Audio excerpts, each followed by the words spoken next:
right. Looks like it is time for webinar to start. We've got a few participants on. I see there's already a message in the chat. Thank you, Ren. If there are questions throughout the presentation, feel free to leave questions in either the chat or the Q&A section. I will check both of those at the end of the presentation and try and answer as many questions as I can. Oftentimes, if there are too many questions, we will go through a few and then take the questions, answer them, and send them out to the participants after. So if we don't get a chance to answer your question live, we will go ahead, try and get some answers sent out after the presentation as well. I'm going to go ahead and get my screen shared. If at any point you can't see the slides, feel free to raise your hand or put something in the chat.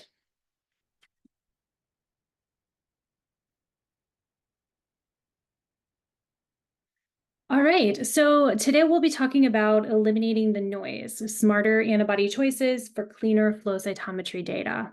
My name is Danielle Callahan. I'm the Director of Global Product Management at Proteintech, and happy to be sharing this information with you guys today.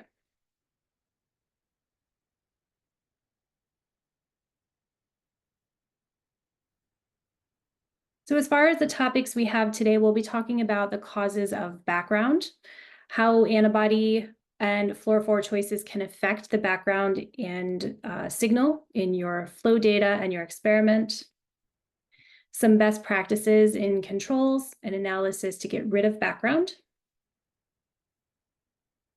and a new solution that Proteintech offers to help provide cleaner flow data in your experiments.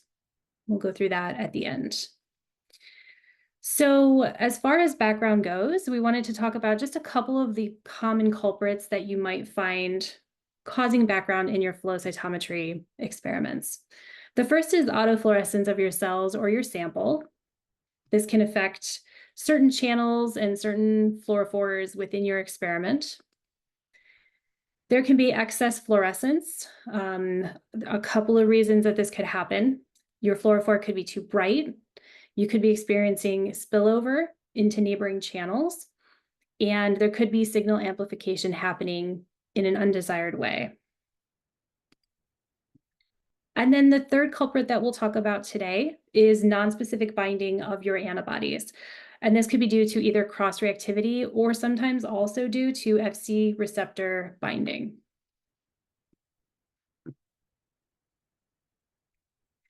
First, we'll go through autofluorescence. So what is autofluorescence? Autofluorescence happens when proteins in your sample are excited by the same lasers that are also exciting the dyes on your antibodies. And these inherent proteins can also emit light at certain wavelengths. Different cell types have different autofluorescent signatures. Some cells have a higher tendency to have autofluorescence than others. And so knowing your sample type or knowing what type of autofluorescence people typically experience is helpful as well. Using unstained controls in your experiment can help you identify which channels have the autofluorescence or which channels you're detecting autofluorescence in. And then avoiding those channels or possibly choosing a fluorophore of a different color or a brighter fluorophore for that particular channel could help overcome that autofluorescence that you're seeing. On the right-hand side, this is kind of a representation of a cell. You can see that within the cell, there are different cellular components that can emit at different wavelengths. And so there are things like NAD nucleotides from metabolism, different cytokeratins, flavins, or maybe pigments within the cell that can be excited by that laser and emit at different wavelengths and be picked up by your flow cytometer. One tip is that in mammalian cells, autofluorescence is most commonly seen in the blue and the green channels. So something that you can do to overcome or possibly get around autofluorescence if you're seeing that in your samples is to choose maybe dyes in a red channel, something outside of that blue and green channel that will not interfere or the autofluorescence will not interfere with your signal intensity of your dye. Some general best practices to reduce background you might be experiencing from autofluorescence. A couple things you can do: gate out debris from your sample and gate out dead cells. Both debris and dead cells can have a higher autofluorescence than live cells. Gating out your non-target cells, of course, can help clean up your data. And then checking your fixation method can also, some autofluorescence can be caused by different fixation methods. If you're using spectral flow, you can extract the autofluorescence spectra of your cells.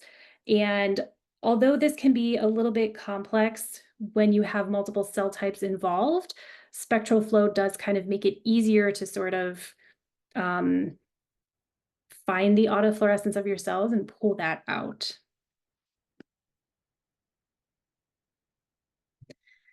The second issue that we'll go through is excess fluorescence. So choosing fluorophores for your panel, for your antibodies and for your targets can be really complex, but is really important in putting together a good flow cytometry panel. One key step of that panel design is choosing which fluorophore to pair with each target or the antibody that goes along with each target. So just as an example, these two dyes that we have highlighted in this box, PE and Correlite Plus 555, both of these dyes emit in a very similar place on the spectra. So you wouldn't want to use these two dyes together. However, you can also see that in this particular table, we're listing the brightness of all of these different dyes.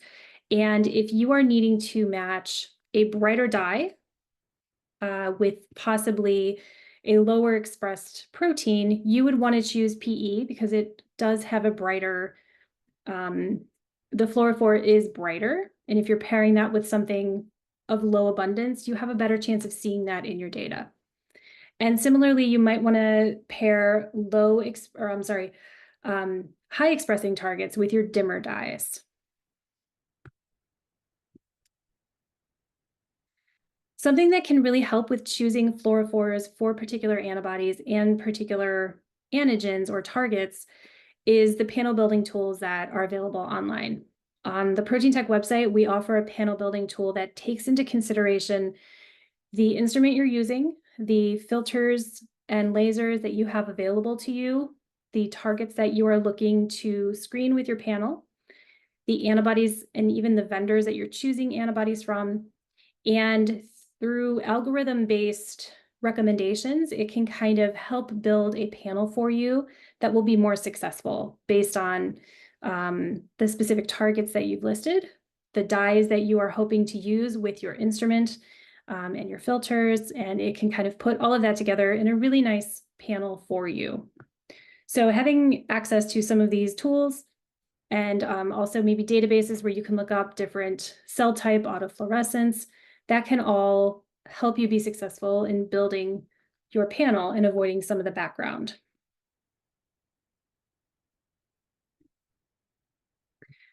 Another thing for flow cytometry where you can cut down on the background that you're experiencing is the area of spillover and compensation. So when choosing your fluorophores, you obviously want to try and avoid any overlap in the emissions spectra. And this is where the two peaks overlap. So on the picture on the right, you can see I've kind of circled in red where it says overlapping signals not seen in either channel. So there's a little portion in between the two peaks where those signals overlap. And that's where you won't be able to tell whether that signal is coming from one dye or another. Compensation can be performed during analysis to correct for this spillover from nearby channels.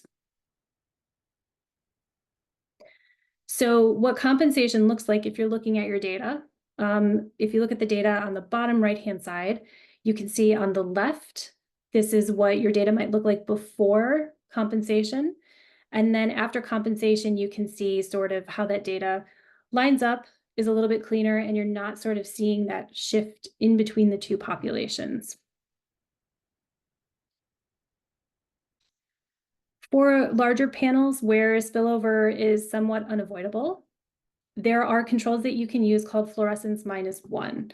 And these controls are really where the sample is stained, your control sample is stained with all except one of the antibodies being used in the experiment. So there would be, if you have a large panel, there would be several of these FMO or fluorescence -1 controls. Each of them would be stained with everything except for one antibody from that panel. And you can use those different controls to adapt and control for the spillover that you're seeing in between two channels.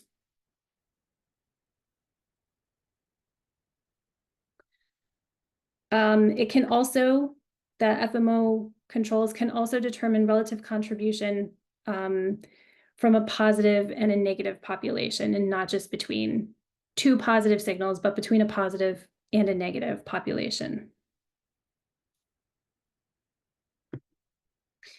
So we mentioned that there are some really nice panel builders out there. There's also online spectra viewers where you can pop the dyes into your spectra viewer, and it will allow you to look at the excitation and emission for each of those dyes and where those peaks lie.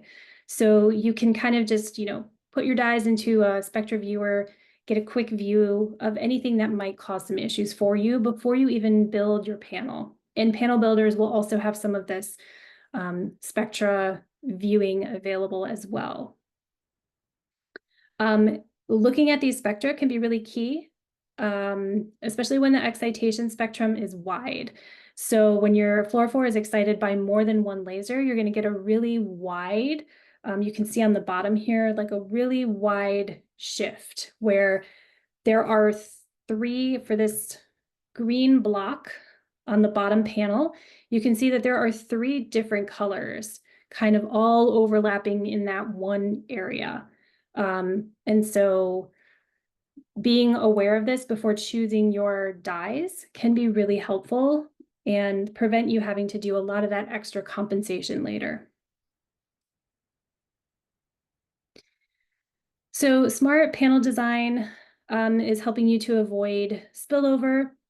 Panels can get really, really big and very complex. And so being smart, even just about which dyes and antibodies you're matching with which cells is really important. Assigning fluorophores with spillover, where you know that the two dyes are going to overlap, you can assign those fluorophores to non-overlapping cell populations. So in this example, for the B cells and the T cells, these two populations really shouldn't, you really shouldn't have a problem gating them out from each other. So putting two dyes that could have overlapping emission, like an Atlantic blue and a Correlite plus 488, putting those on those two distinct cell populations can help navigate around some of that overlap. You wouldn't want to put, these two dyes shown in the red boxes on two different types of T cells, because it would be much more difficult to tease out the populations. So putting it on two distinct cell populations can help you incorporate two dyes that might have overlapping spectra. Oops.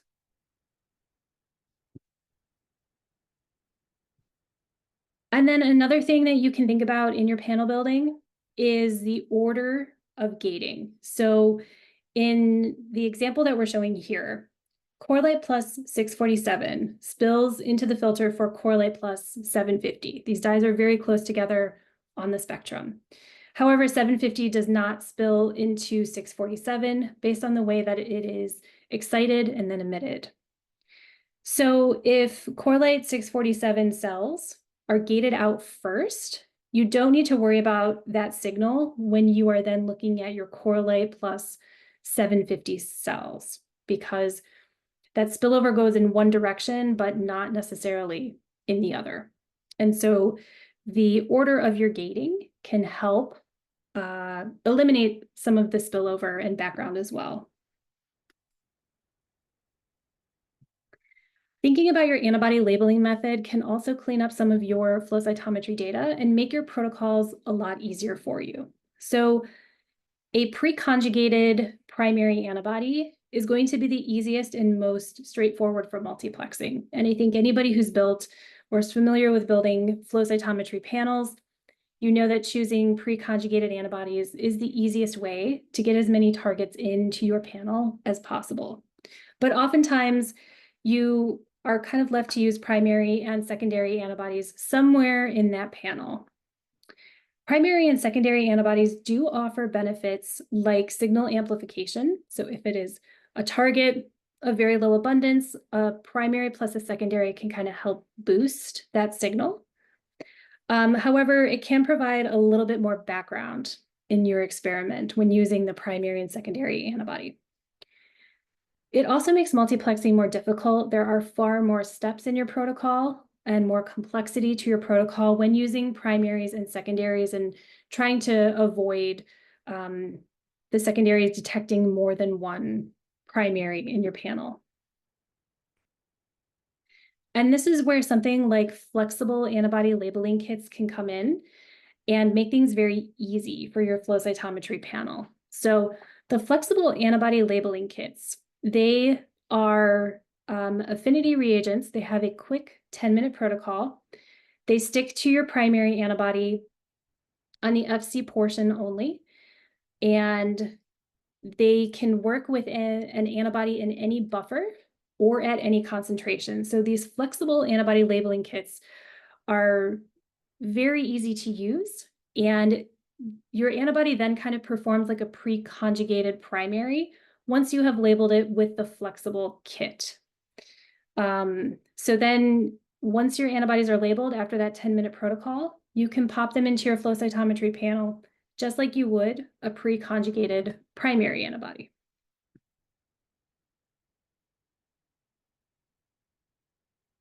And then another option that you do have, there's biotin conjugated antibodies, or you can put biotin using the flexible antibody labeling kits on your primary antibody and use streptavidin dyes. And there is a whole range of streptavidin dyes available on the market. So if you're really trying to incorporate an antibody into a panel and it needs to fit in a very specific spot, and you're having trouble either finding a secondary antibody or a pre-conjugated primary, you could use a flexible antibody labeling kit for biotin and pair it with a streptavidin dye that fits into that part of your flow cytometry panel. Moving on to issue 3, the nonspecific binding of your antibodies. So in flow cytometry, primary antibodies are obviously used for each of the targets that you are looking to gather data for. Ideally, these antibodies will bind to your target of interest and nothing else, leaving no background, but obviously there are issues either with antibodies or with your samples themselves. Your primary antibody may cause nonspecific staining just based on, antigen is binding off-target parts of your sample. So it's sticking to things that you wouldn't want it to stick to, or it's not intended to stick to. A second way that you can get this nonspecific staining with primaries is that some cells have Fc receptors on their surface, and those Fc receptors can grab onto the Fc portion of your primary antibody in a nonspecific way. So your antibody is not necessarily specifically sticking to the Fc receptor. It is non-specifically being bound to that receptor, but then giving signal in your flow cytometry panel. Your choice of antibody can definitely, affect this non-specific binding, whether it's the Fc portion type or just off-target binding.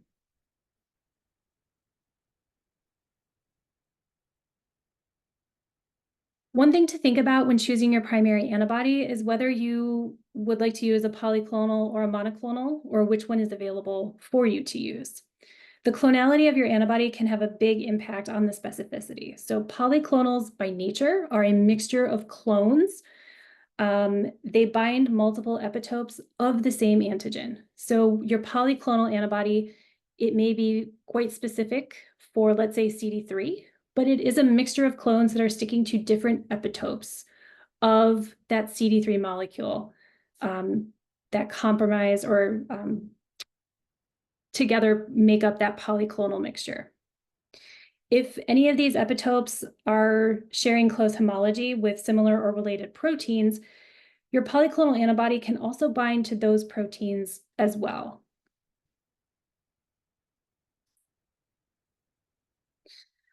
Comparing the two, monoclonal antibodies, so we talked about polyclonal antibodies a little bit. Switching over to monoclonals, if you are using a monoclonal antibody, it differs because it is just one clone in that monoclonal antibody. So it's just targeting one epitope on that molecule, rather than a mixture of clones that target multiple epitopes. For monoclonal antibodies, you're getting less signal amplification because you are only detecting one epitope. However, they are more specific and they do have less background than polyclonal antibodies. So then the polyclonal antibodies, again, they target multiple epitopes, which can give you a little bit of signal amplification. However, there is a little bit more cross-reactivity because they are identifying more epitopes and possibly cross-reacting. Polyclonal antibodies, however, one benefit for those is that you can often find polyclonal antibodies for niche targets and possibly for using a species that's not as commonly used as others. Polyclonal antibodies, because of that mixture of clones, can have better coverage or better homology in more species types.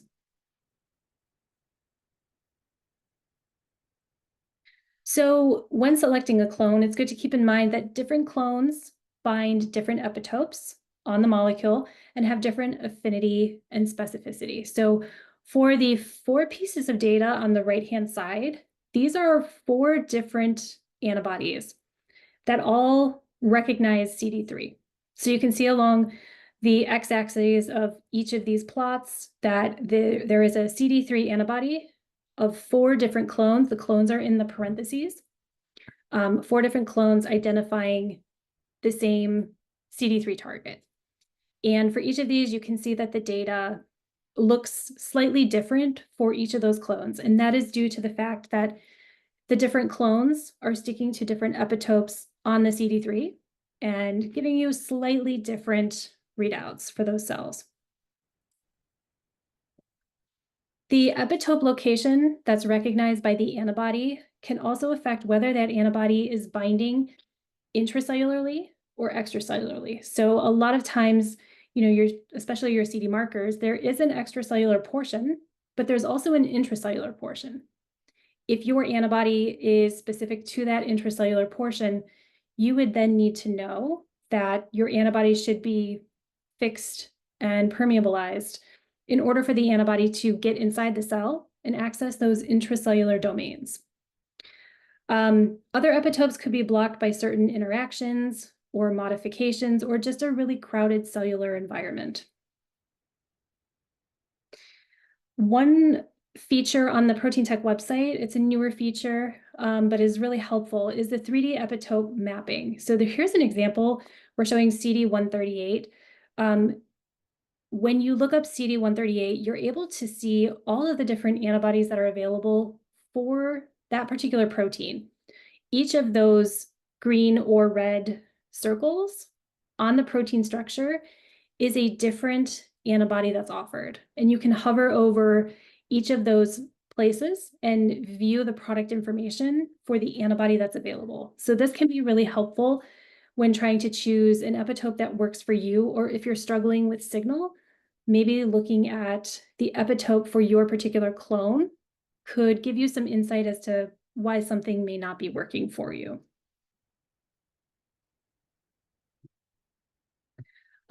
Also, just taking a look at the citations and the data that you see in those publications or on the manufacturer's website can help you pick the best clone, especially for your sample type and your panel. We've talked about polyclonal antibodies and monoclonal antibodies. Recombinant antibodies are a type of monoclonal antibody. The recombinant antibodies are made slightly differently, and they often reach a higher purity than traditional monoclonal antibodies derived from hybridomas. The recombinants also have better lot-to-lot consistency, which is demonstrated on the right-hand side. You can see this flow data. This is the isotype control, but then you see two different lots of the same antibody that were produced with very high lot-to-lot consistency.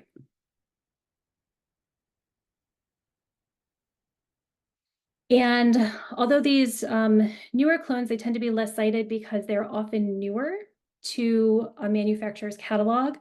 They're less established in the literature. You can still check the data on the manufacturer's website, and there are some benefits to some of the recombinants. They can sometimes have better performance than older clones. On the bottom here is an example. So these are two different CD19 these are two different CD200 antibodies compared side by side. The one on the right is the OX104 clone, which has been around. The one on the left is a newer Proteintech recombinant clone that has been made.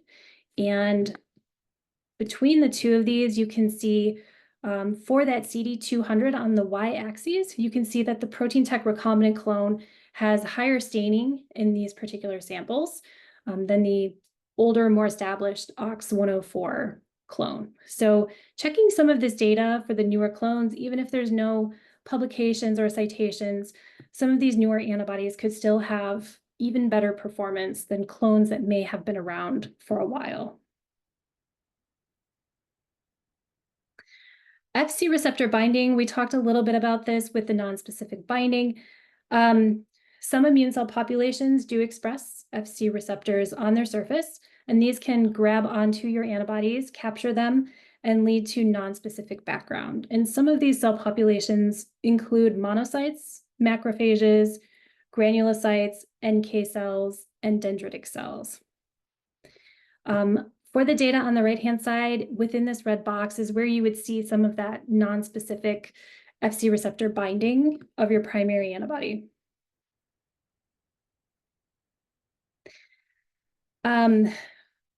For Fc receptor binding, you can do isotype controls to include controls where you can identify that this is happening.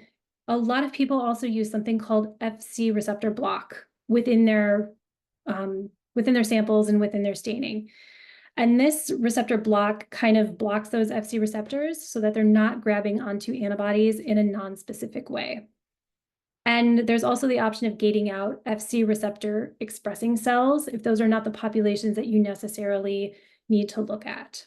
So the data that we're showing here on the left-hand side, this is data with no Fc block, and you can see that non-specific staining within the red box.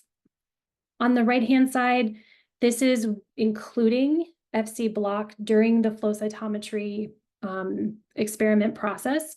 And there is a reduced staining within that box, the red box, where we were seeing that non-specific Fc signal.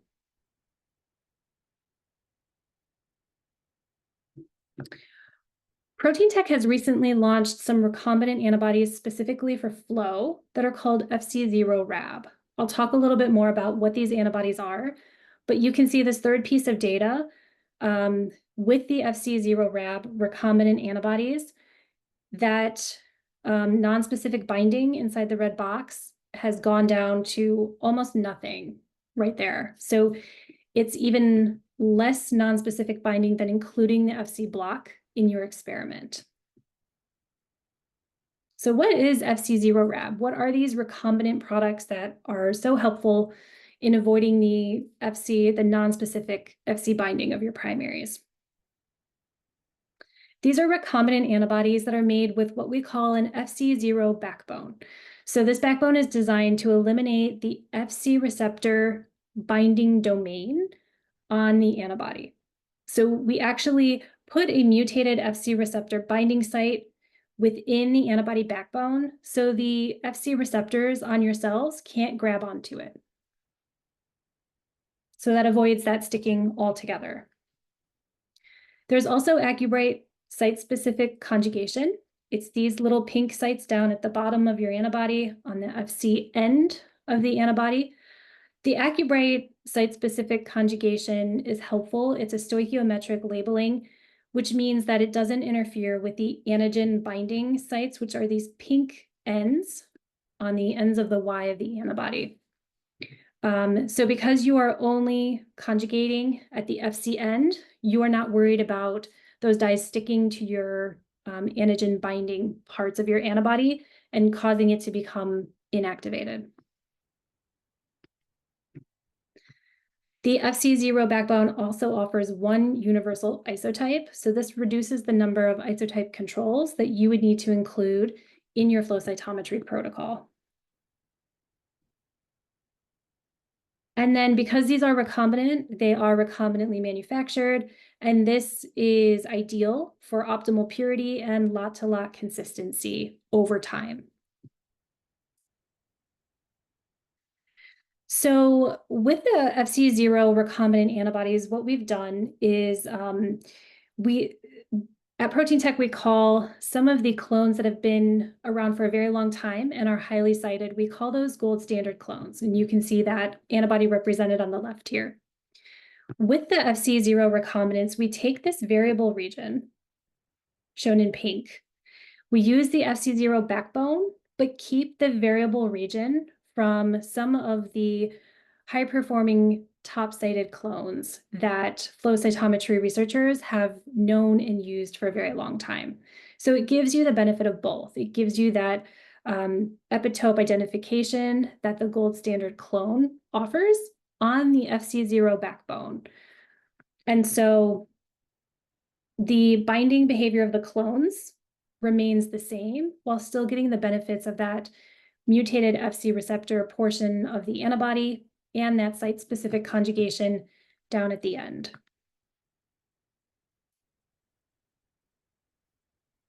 What this looks like in your flow data, on the left-hand side, you can see the conventional monoclonal antibodies, and on the right, you can see the FcZero Rab recombinant antibodies being used.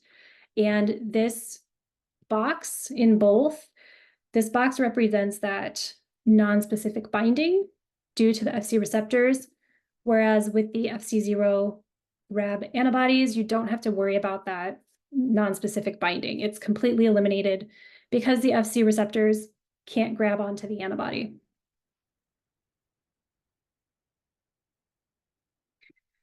So in conclusion, just to review what we've talked about today, we've gone through the causes of background, including autofluorescence, excess fluorescence, and nonspecific binding of primary antibodies. We've talked a little bit about how to avoid background through smart panel building, your antibody choice, using Fc block or the newly engineered antibody backbones in the clones you choose for your panel, and also including the right controls. And sometimes the additional background could be worth, especially if you're maybe researching a very niche protein target and all that's available is a polyclonal antibody and you're seeing a little bit of background. It may be worth using an antibody that gives a little bit of background in order to get some data, as long as you can sort of compensate for that background through your gating, through fluorophore choices, and that smart panel building that we've talked about. So thank you so much for your time and attention. You can always visit www.ptglab.com for all Proteintech products, the 3D epitope viewer that I mentioned, and our panel builder.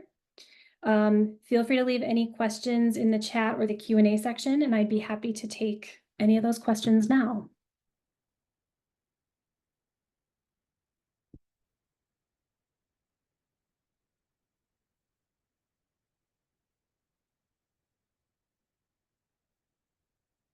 Okay, I don't see any questions yet. I'm happy to keep this up for another minute or two.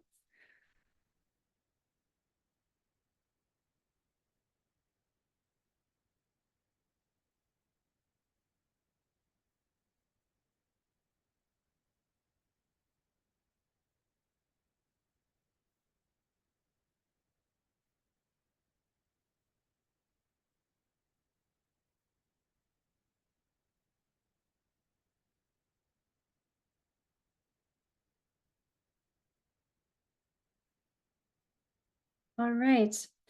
I'm going to conclude the webinar for now. If you have any questions, feel free to reach out. Happy to answer anything after the webinar. And good luck on your research and your flow cytometry panels.